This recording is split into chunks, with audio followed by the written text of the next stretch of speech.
In today's video, we're going to talk about what happens to a seller's credit when they sell their home to an investor or maybe a homeowner via Subject to. Here's the first thing you have to take into consideration. Subject to transactions are typically people that are going through some sort of painful situation. So the first situation that I see is I see people with no equity. Okay, they have very low equity.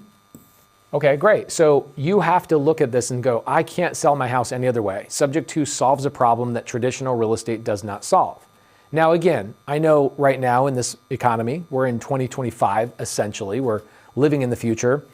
Interest rates have been challenging in 2023 and 2024, and so subject to and seller finance have been on the rise. However, we've been doing these transactions for years. They solve a seller's problem that a traditional real estate transaction could not solve, no matter what the economy is doing. And the one that I see the most often happening is no equity situations. So let's say that you're a homeowner and you get a job in Denver and you have a home that's actually in Arizona that you want to sell. The problem is maybe you bought it with a VA loan or an FHA loan and you put very little money down. Well, you decide, I'm going to sell this house for $400,000, and you think that because you owe $360,000 on the house, you actually have this thing called equity. Well, you actually don't have any equity because take into consideration that as the seller, you're going to pay the seller's agent, the buyer's agent. You're going to help pay for closing costs, maybe concessions. Maybe your buyer's going to ask you to do some repairs on the property before it's sold. The average cost to sell a home in the United States is 10%. So 10% of $400,000 is 40 grand. And so a lot of these sellers in these situations realize I'm not walking away with any money. And so they decide that selling on subject to is actually a better transaction for them because they are willing to give the buyer, give this buyer the 3% interest rate or the 4% interest rate or the 5% interest rate that came with their home. And in doing so, they can say, hey, buyer, in a regular transaction, I was going to walk away with very little money, if anything at all. And in some of these situations, they're walking away, cutting a check for $10,000, $15,000, $20,000. I've had sellers probably over 50 times have to come to the table with $25,000 in cash transactions when I was doing a lot of cash transactions. Subject to, because you're giving the buyer something more than just the home, you're giving them the home and the interest rate that is attached to that home, you're actually providing more value to them than a traditional real estate transaction can provide. And so you can ask that buyer to give you some money, $10,000, $20,000, whatever it is that makes sense for both parties. And so in a no equity situation, you have to understand that we're not just doing a subject to deal with every single homeowner. We're doing deals with people that have some sort of pain, some sort of situation that subject to solves. So subject to solves a no equity situation. It also solves a lot of people that are going through foreclosure.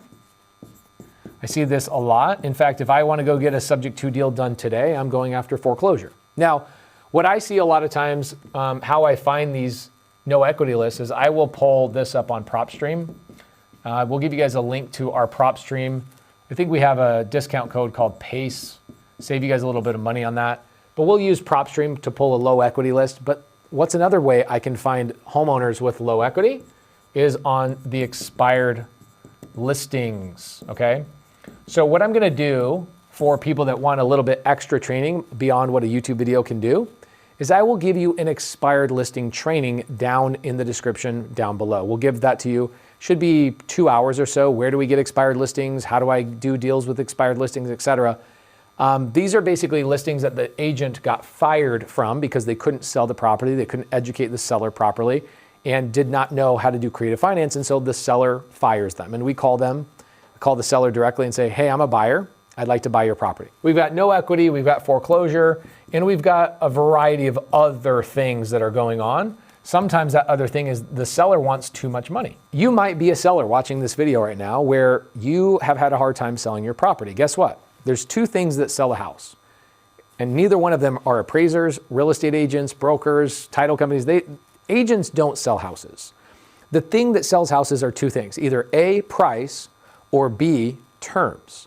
And so if you've had a really hard time selling your house on price, then I would suggest converting over to terms, which would be giving somebody seller finance or let them take over your property subject to.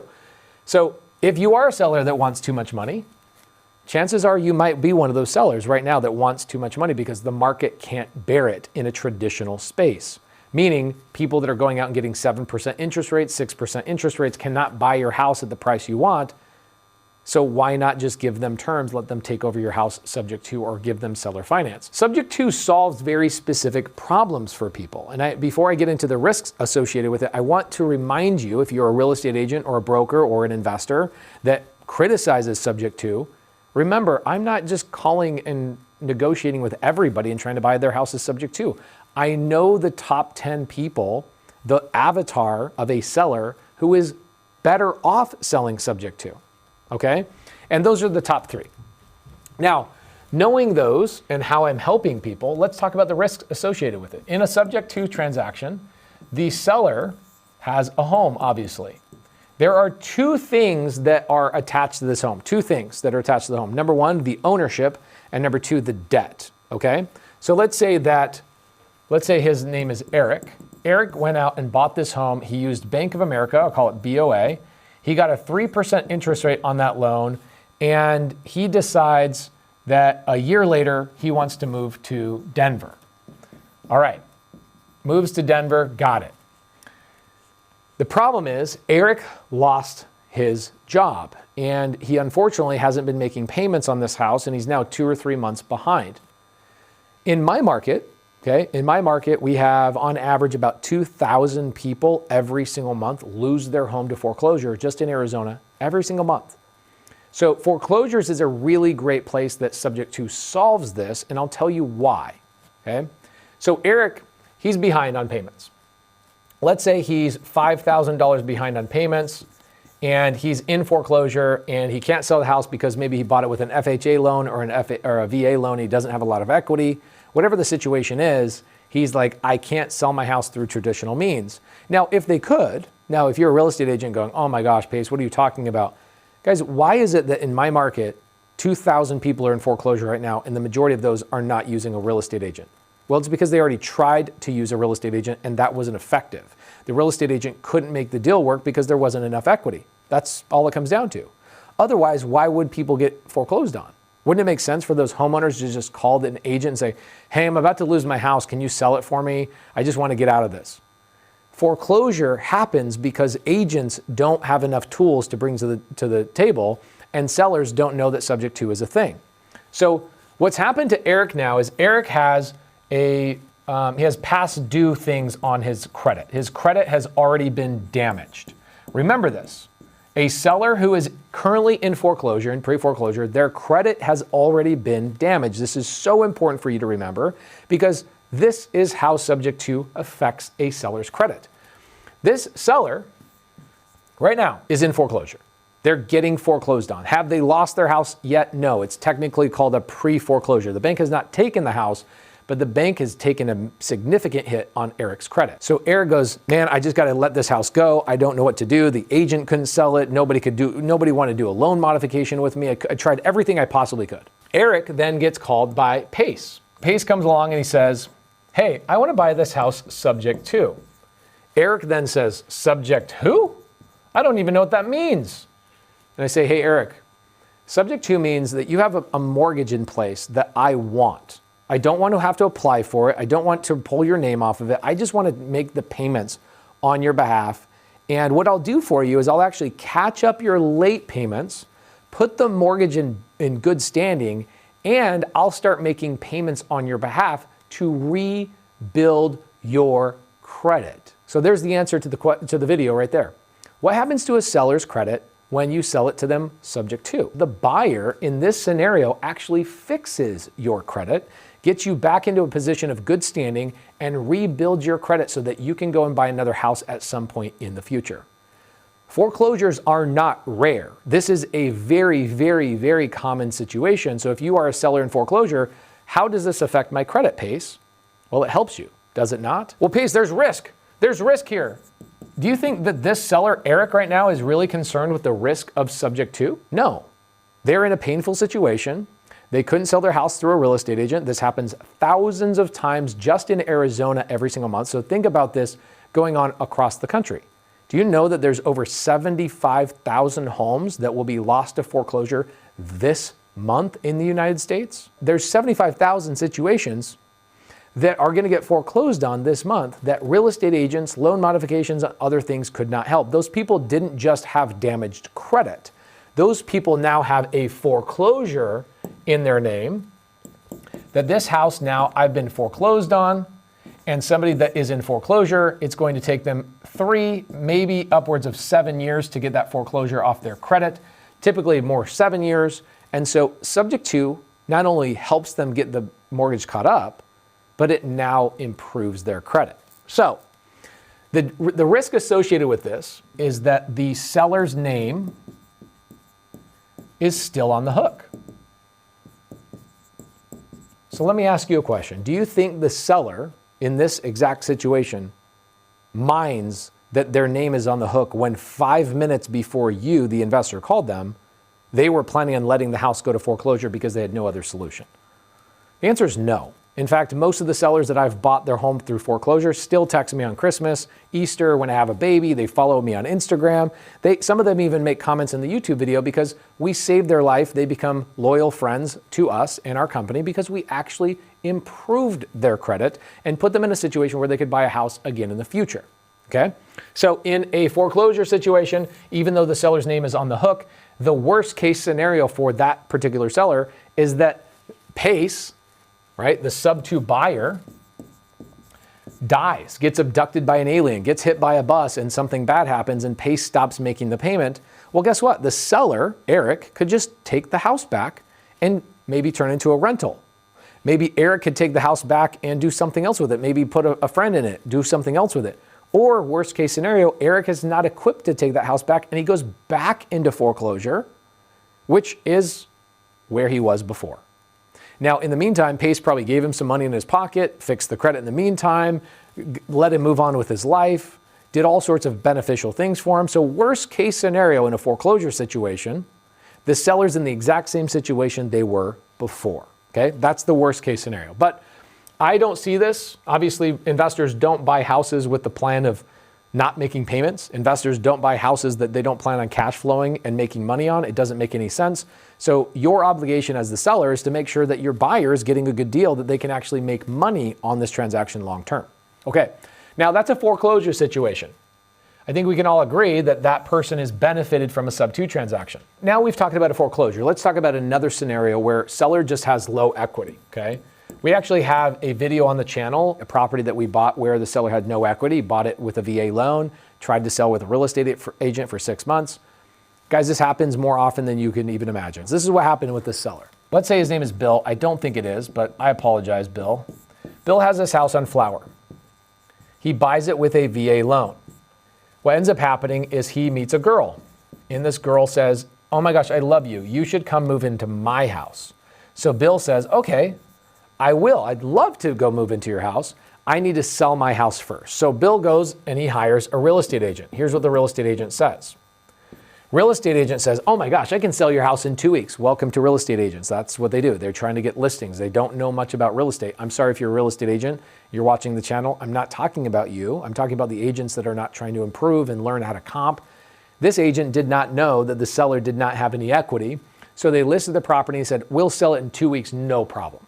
So what Bill does is Bill actually moved out of the house. Okay, now he's got a vacant home. He's now over here with this new girl that he's living with. He's helping her make payments as like a roommate would.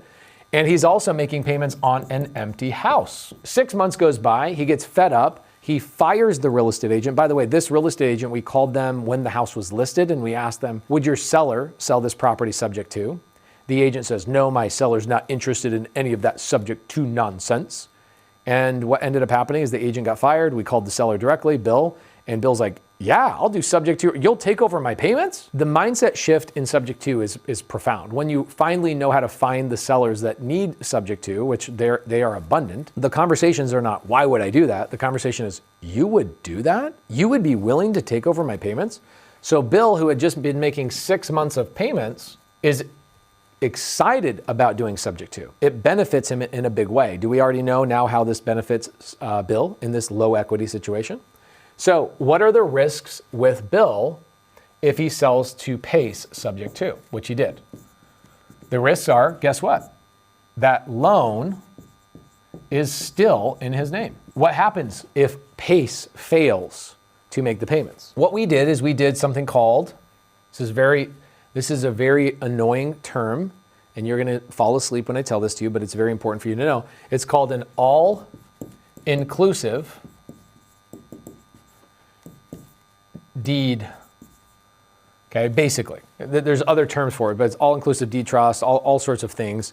But an all-inclusive deed is basically the paperwork that protects the seller if the buyer, me, fails to make the payments. The seller can take the property back.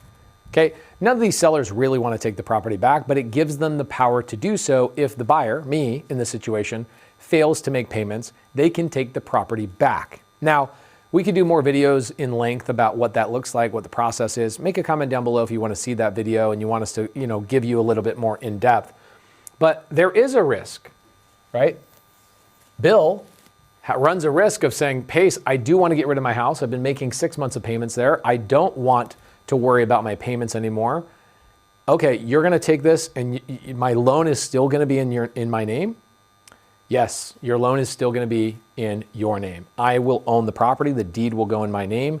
The debt will stay in your name. There is risk there. The risk is a couple of things. Due on sale clause. The other risk is if I fail to make the payments, it could hurt Bill's credit. So you have to ask the question, if you're the seller, is the deal I'm giving the buyer a good enough deal that they can actually cash flow and they can operate and they can pay for management and they can pay for if a tenant breaks a window or some of those things? You want to make sure your buyer actually has a good deal to protect you. That a good deal for your buyer is the best protection for you as a seller. So what happens to a seller's credit if you sell on subject to is 99.9% of the time, it is beneficial. Now, somebody's going to ask me the question, Pace, what about the debt to income ratio? I will yet give you another training all about debt to income ratio that I did with one of my students who helps overcome the debt to income ratio. The debt to income ratio is another boogeyman. You don't need to worry about it. Ask yourself this question. Why can real estate investors go to a bank and go get 10, 15, or 20 loans as real estate investors going out and building their portfolio using their credit? How can they do that, but a homeowner can't have more than one loan in their name? Well, it's a very simple thing, okay, called debt to income ratio declaration. So when you're getting a loan with a loan officer, the loan officer is going to say, can you please tell me all your obligations, right? Your mortgage payments, your credit cards, your bills, all that kind of stuff. And then tell me all your income and tell me why we should not count some of these things. So what we do when a seller sells their house to us subject to, we show them how to remove the mortgage from their debt to income ratio by showing the proof of the payments that we are making. So it does not affect their debt to income ratio. It improves their credit because we are making payments every single month. There's nothing better for a seller's credit than a mortgage that continually gets paid on time. Now, there are other videos we'll do on the channel talking about how do I know as a seller that my mortgage payments are being made? And the quick answer is a servicing company. We can talk about that in another video. But we gave you the debt to income ratio training. We gave you the expired listing training. We'll give you those down below so you can make more money in real estate. See you on the next video.